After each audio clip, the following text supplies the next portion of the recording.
Have you ever wondered if the way you think could actually influence your overall health and well-being? If you tend to worry or think negatively, you might feel that it's beneficial to your health because it helps you to prepare for negative situations or prevent them. Or if you're quite an upbeat person who likes to see the positives in life, you might feel this helps you to lower your stress and improve your well-being. Seems like both ways of thinking have their uses, doesn't it? But is one way of thinking really better for us in the long term than the other? Well, today we'll be looking at what research has to say about how different ways of thinking can influence our health and well-being. And we'll specifically be looking at different ways of thinking in terms of pessimism and optimism. The answer is actually pretty interesting because the research is quite consistent, and yet it's not as straightforward as many of us assume. So I'll be unpacking that with you in a bit. We'll also be looking at the topic specifically in the context of our work life and workplace culture, and how we can shape the way we think to positively influence our well-being in a professional space. Before moving on, let's just get some of the definitions out of the way so we can agree on what optimism actually is. According to the American Psychological Association, optimism is the attitude that good things will happen and that people's wishes or aims will ultimately be fulfilled. In more general terms, optimists are those with the glass is always half full perspective in life. They're always looking for the silver lining to every cloud, and nothing seems to get them down. On the other side of the spectrum, we have pessimists who tend to see life from a more negative lens. They're always anticipating that if something can go wrong, it probably will. Now, a common question that many people wonder about optimism and pessimism is, which is better for our health and well-being? Does it really make a difference? Well, if you want a quick answer to this complicated question, research tells us that optimism is generally better for our health and well-being. But for those of you who identify as pessimists, please stick around. It's not the end of the story. And I've got some good news for you in a few slides. So here are a few reasons why optimistic thinking is beneficial to us. The most immediate positive effect that optimism has on our well-being is on our mental and emotional health. Research has shown that optimistic people are generally happier, report better satisfaction with life, and are less likely to experience career burnout. And a big part of why this is so is because optimistic people have better coping strategies when faced with life's problems. Instead of using psychological strategies like blaming others or ignoring the problem, they tend to accept the things they can't change, use humor to lighten the mood, or try to see the positives in a situation. They're also more likely to seek social support and be more solution-oriented. So optimists are actually also more productive in that sense because they tend to think of the ways to fix a problem rather than just feeling bad about the situation. And even physically, it does seem like we can think our way to better health. People higher in optimism have better physiological responses to vaccines. They're also at less risk of experiencing cardiovascular events and have better long-term outcomes when diagnosed with chronic conditions like heart disease or cancer. While the question still remains about whether optimism is a cause or result of good health, the preliminary research does show that there is some kind of link. And part of that link may be behavioral.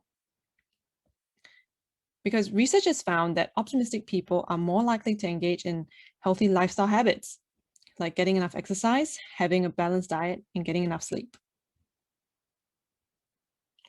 But don't worry, it's not all doom and gloom for pessimism.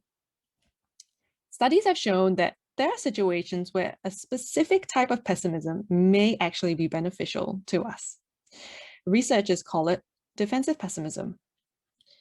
And it's particularly useful in anxiety-provoking, goal-oriented situations, like if we're going for a job interview, giving a speech, or conducting a seminar. With defensive pessimism, we basically set really low expectations of the outcome and think of all the possible things that could go wrong and prepare for it. So in the case of, let's say, giving a speech, you might practice really hard, prepare enough cue cards to make sure you don't forget your talking points and so on. So in these very specific situations, pessimists may fare a little better than optimists because they go into those scenarios with better mental preparation. But if you have a chronic sort of pessimism, where the majority of your thought patterns tend to turn everything into a catastrophe, and you always manage to think negatively, even in joyful circumstances, that's where pessimism becomes less helpful. So if there's a useful type of pessimism, can we conversely say that there's an unhelpful type of optimism? And the answer is actually yes. Experts describe this kind of optimism as unrealistic optimism. It's when you believe that everything is going to be fine and problems magically resolve themselves without any effort on your part. For example, if you've got a presentation and put minimal effort into it and hope that things will just magically work themselves out, that's unrealistic optimism and it's not helpful. That's why researchers have coined the term realistic optimism as the healthiest form of optimism we can have. And this is how clinical psychologist Dr. Mara Karpel describes it. Being a realistic optimist means that we're aware of the challenges, or we know that actions need to be taken in order to achieve what we want. And we focus on the best actions to take or work at accepting those things that cannot be changed. Therefore, the best type of optimism is one that prepares for negative outcomes, even though you don't expect them to happen. Not surprisingly, optimism isn't just beneficial to our health. It can also help us to develop a good relationship with our jobs and the workplace environment. Studies have found that optimistic employees are more likely to give their best, have better job satisfaction, performance, less stress, and reduce work-life conflict. Having a healthy mindset at work is so important because we're constantly faced with challenges and problems in this context. We can never get rid of problems at work or in life, isn't it? But what we do have control over is how we respond to it. And this can have a big impact on our overall well-being that reaches beyond just our work life. For example, you may come back home from work after a bad day. And if we give in too much to negative thinking, it can affect our mood, which causes us to be short-tempered with loved ones. And this leads them to reacting negatively. And the whole thing just spirals out of control very quickly. Probably sounds familiar to many of us, isn't it? By being a realistic optimist, it changes the way we look at problems and the way we react to it. You'll find more motivation to problem solve or change your thinking to improve your mood, instead of resorting to unhelpful blaming or accepting a defeatist attitude. Now that you've seen the benefits that optimism can have at the individual level, what about at a group level?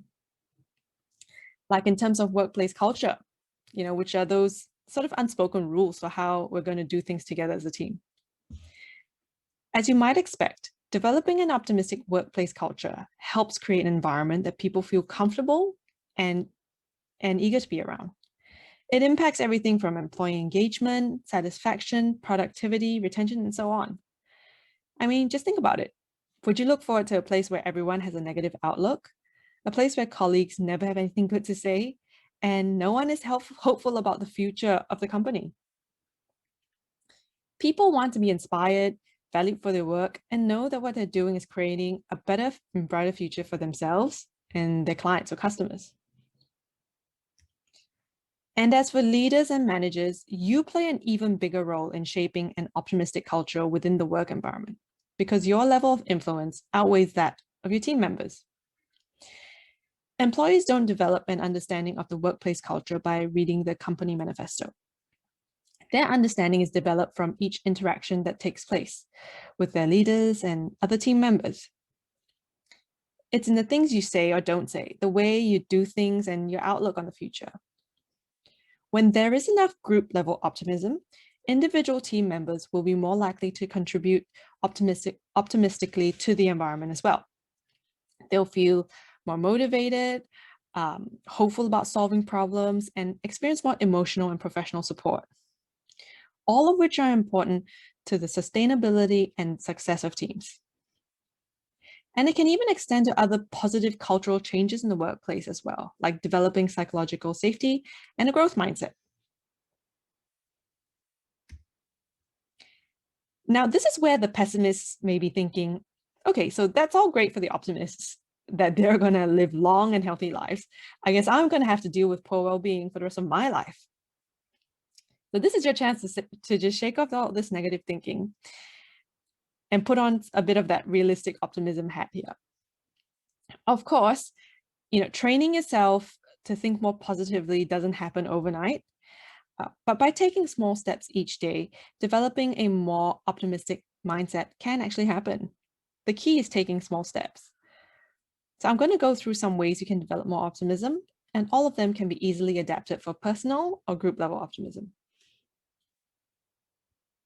And one key way to start cultivating this positive thinking is by examining the language you use when we think about ourselves, which is called self-talk.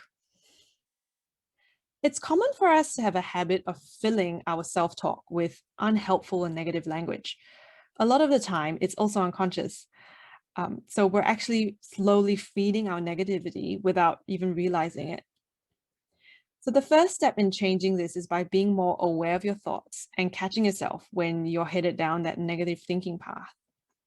So negative language that isn't helpful includes things like, I'm such a failure, I never, you insert your criticism, I'm bad, I'm being, silly again, or I'm always doing this bad thing.